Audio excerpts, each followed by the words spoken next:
The Ukraine crisis threatens to drive gasoline prices even higher in the U.S. Russia is one of the world's top suppliers of oil and natural gas, especially in Europe. The conflict has pushed world oil prices above $100 a barrel. That's the highest in 8 years. Russia and Ukraine are also the world's largest wheat producers. Now, the U.S. does not import wheat from Russia, but millions rely on that supply. Helima Croft is with us right now. She is Managing Director and Global Head of Commodity Strategy at RBC Capital Markets. How you doing? Good morning. Good morning. Thank you for joining us. Now, here in the U.S., we're dealing with inflation, rising gas prices. Now, could Russia's actions in Ukraine have an effect on us at the gas pump? Absolutely. I mean, Russia is a global commodity superstore. They produce so many of the commodities that we need on a daily basis. And we already had a very tight oil market. We had this global economic reopening. People are getting in their cars, they're getting on airplanes.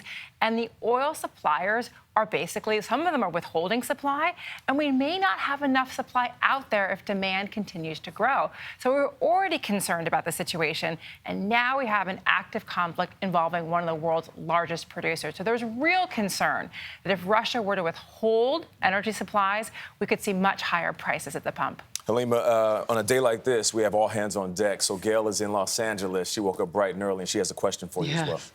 Yes, Helima, hello. You know, on the way here, we noticed that the gas prices was ranging from $5.09 to $5.38. Yowza, that's very high. I asked the driver, what was it last week? Last week, it was $4 something. So in a week's time, it's jumped very significantly. Is there nothing that the U.S. could do to produce more gas, more oil here? That's a great question, Gayle. I mean, we are such a large producer, but U.S. production has fallen back from the highs that we saw in 2019. We had this major collapse in prices in 2020. Many companies cut production, and we also have a situation where U.S. investors have wanted U.S. oil and gas companies to basically return profits to shareholders, not put it into the ground. So U.S. production is growing, but it's not growing at the pace that it used to grow. So if we need more oil quickly, Gayle, where we have to do is we have to ask countries like Saudi Arabia for more oil. We've had U.S. officials visiting the kingdom. I was there last week, and they've been asking the Saudis to pump more. We also have strategic stockpiles of oil that we can use in emergencies, and we are likely to tap those stockpiles to try to put more oil on this market and bring down prices.